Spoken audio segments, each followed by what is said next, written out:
Brahmadivyo Brahmavidya Sampradaya Kartabhyo Vamsha Rishibhyo Gurubhyo Namaha. Om Shanti Shanti Shanti. La tradición tántrica es transmitida de forma oral. Lo más importante debe de ser escuchado, no leído, escuchado, Shravana, igual que en Advaita Vedanta. El Tantra tiene muy claro que no importa cuánto tú puedas saber, cuántos textos, aunque se recites el Mahanirvana Tantra de memoria y el Kuladhamana Tantra y el Shankini Tantra que queremos ver, etc. Esto es Aparavidya. Esto es el conocimiento inferior. Los mismos Vedas son el conocimiento inferior. Todo lo que tiene que ver con la mente es el conocimiento inferior. Pero un conocimiento muy importante, paroksha, indirecto, que te conduce al sagrado momento, y aquí viene el corazón, por la gracia, por el influjo del Guru y el poder de la Diksha o iniciación, a ir al conocimiento real, que es ir al espacio del corazón, donde tienes la experiencia, el reconocimiento de que tú eres conciencia, experiencialmente. Iniciación que le da el Guru. La raíz Gur significa alguien que es pesado. El Guru es alguien que es muy pesado, que pesa. Pesa en el sentido de que su palabra tiene poder. Tiene sentido en que hago caso a lo que dice. Tiene un peso en mi vida. El Sadguru no quiere darte ningún conocimiento relativo. Todo lo que te dice o deja de decirte es para llevarte al gran silencio. Todos son medios. Pero la mente está tan alejada del gran silencio que el Guru tiene que inventarse larguísimas sadhanas, larguísimos procesos. Algunos habréis leído la vida de Milarepa, ¿no? Milarepa y Marpa. Milarepa es este aspirante tibetano de una grandiosa potencialidad. Pero Milarepa de joven tenía una madre que no lo aconsejó muy bien, que la madre tenía celos de la gente de un pueblo y le dijo: hijo mío, cárgatelos a todos. Y Milarepa estudió magia negra y mató a todo el pueblo. Entonces hay un peso kármico muy fuerte. Y luego él se da cuenta, su madre muere y él se da cuenta que ha hecho un error tremendo matando a esta gente. Y busca un maestro espiritual para poder trascender este papam, este grave error. Y Marpa ve un aspirante con toda su potencialidad, pero también con este papam, este hecho terrible. Entonces tiene que inventarse una sadhana dura para trascender esto, porque en el Tantra lo que el Guru quiere es que el discípulo se ilumine en esta vida, no poco a poco, ya entre los 50 vidas, no, ya, a ver, estamos en Kali Yuga, las cosas van a ir peor. Hemos de salir de aquí, hemos de despertar ya. Entonces Marpa empieza a darle trabajo, no muy agradable. Le hace construir unas torres en su jardín. Tiene un terreno y dice: tú mismo coge las piedras y monta una torre. Y pasan 3 años. Y ha construido una torre. Y contento, pensando que ahora lo va a iniciar, Milarepa va a ver a Marpa. Y cuando Marpa ve la torre dice: ¿esto qué es? Lo ha ignorado durante estos 3 años. No le ha hecho ni caso. Y Milarepa fielmente ha hecho este trabajo. ¿Esto qué es? Dice: Guruji, una torre. Tú me dijiste hacer... Que yo te dije que estaría borracho. Los tibetanos beben y Marpa bebía. Cada uno tiene sus costumbres. Te lo diría, pero vuelve todas las piedras donde estaban. Y pasan meses o años otra vez, piedra a piedra, volviéndola a... La mujer de Marpa ve tanta devoción por Milarepa, tanta potencialidad, que quiere ayudarlo a que lo inicien. Viene un grupo de personas a iniciarse.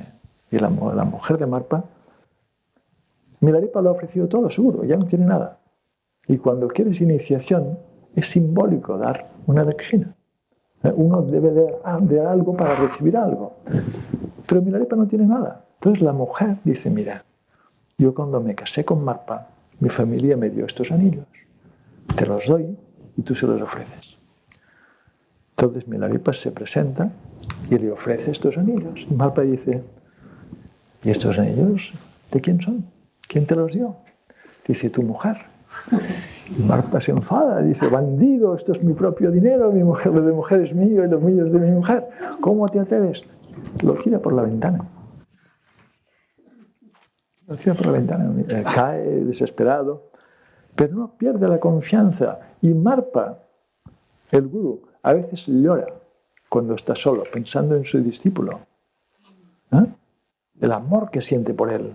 Pero sabe que este es el proceso para hacerle trascender el papam, que no haría posible ir. Entonces, la historia continúa, construye varias torres son destruidas, la cosa es larguísima, pero es una historia exagerada, donde ves la plena determinación del discípulo.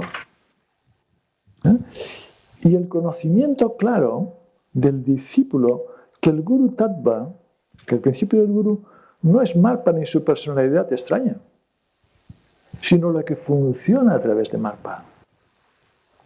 A veces en Occidente confundimos al Guru con el personaje del Guru. El personaje del Guru no es nada. El Guru debe de funcionar a través de algún personaje. Y lo confundimos, como si el Guru fuera simpático o antipático.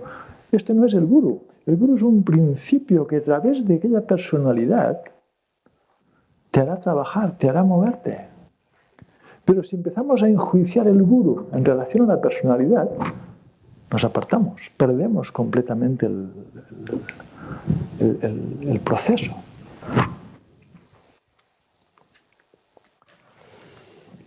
Y el Guru, a través de su iniciación, planta una semilla en el discípulo. Esta potencialidad ya existe en el discípulo. Está el aspecto de la gracia, esta semilla que es plantada en el corazón, Kripa, Guru Kripa. Y luego, ¿qué viene?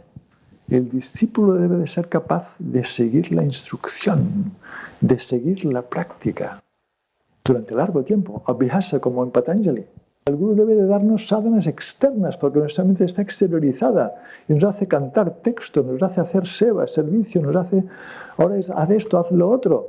Y a veces nos dice de hacer lo que no nos gusta. Y aquí está el proceso. Y aquí podemos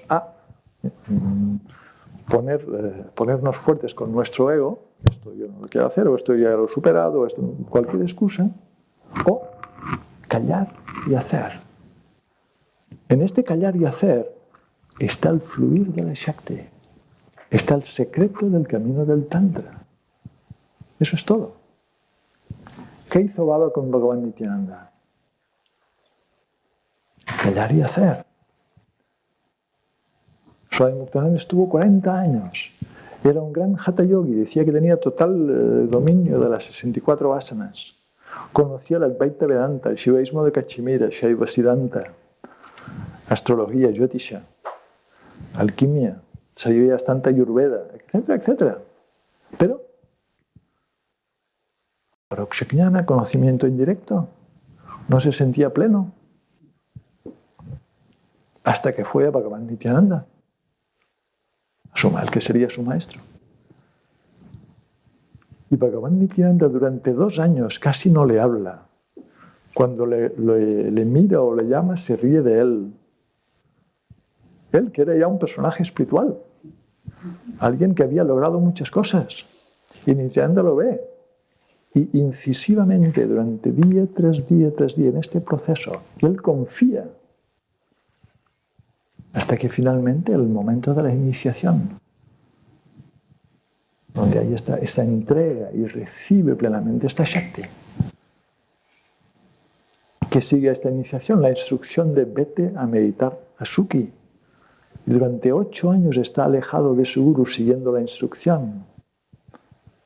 Hay un fuerte fuego de determinación. A veces nosotros una pequeña instrucción y parece que destruye nuestro mundo. Qué aferrados estamos a nuestra mente, nuestras emociones, nuestras nociones.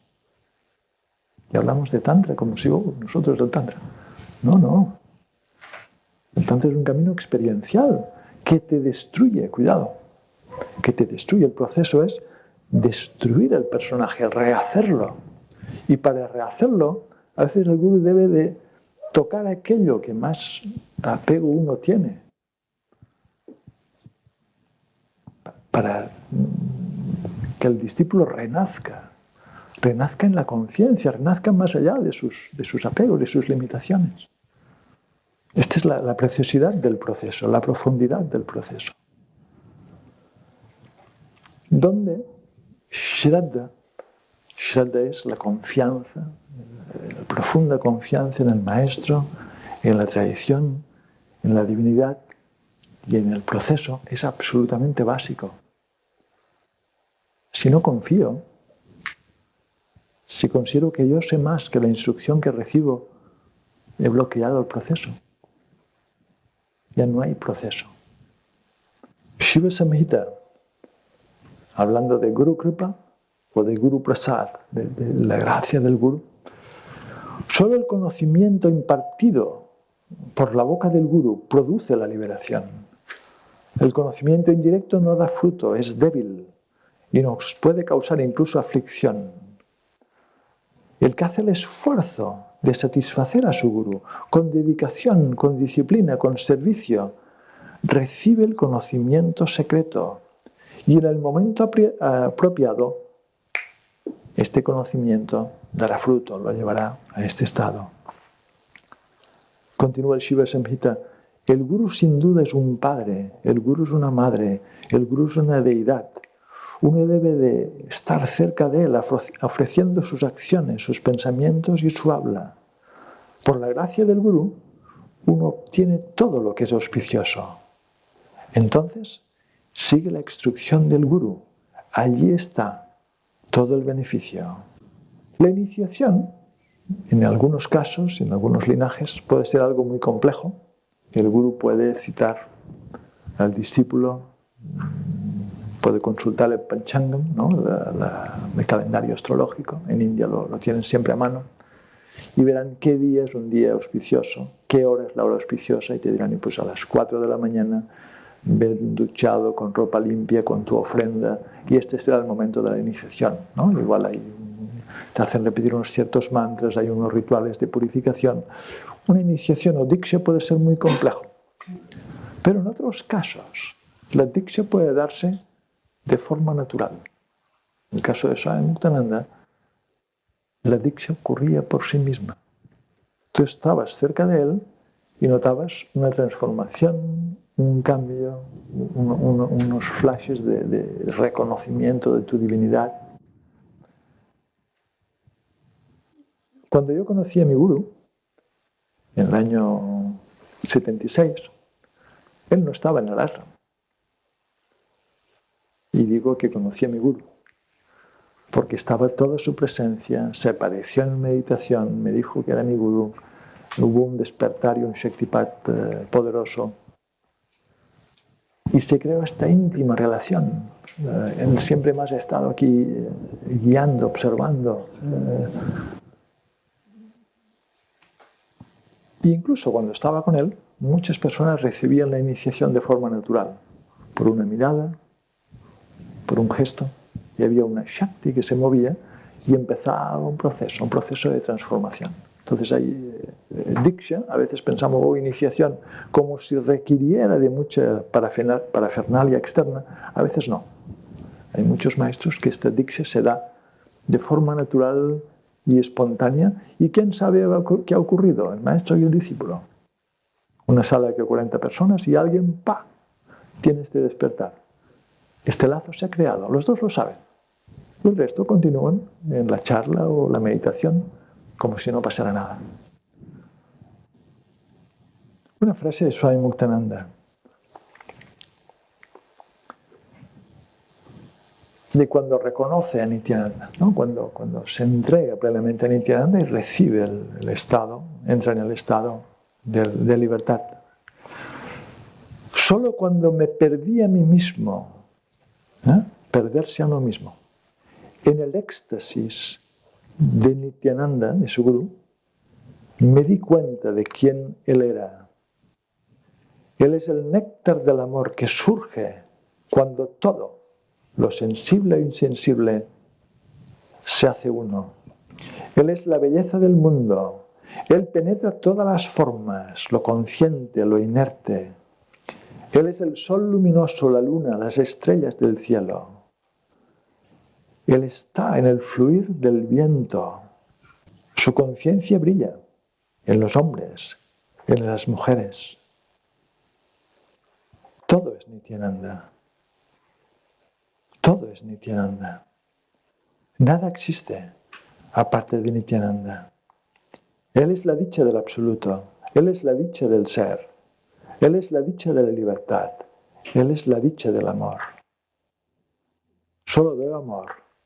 Amor y solo amor.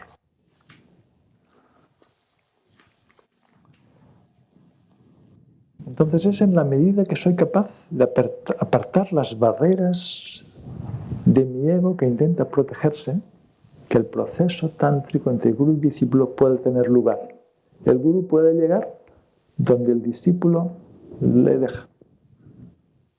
Hay personas que no quieren cambiar nada y llevan años meditando, cantando, haciendo japa, haciendo seva, haciendo todo, pero no quieren interiormente cambiar nada.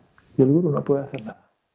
Poco a poco estas prácticas irán creando un espacio donde esta Shakti podrá trabajar. Otros, a veces, habiendo hecho mucha menos sadhana, tienen esta apertura, esta confianza, este shraddha.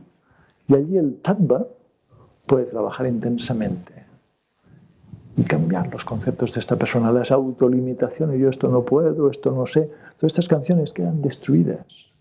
Uno es capaz de hacer lo que quiera hacer, si confía.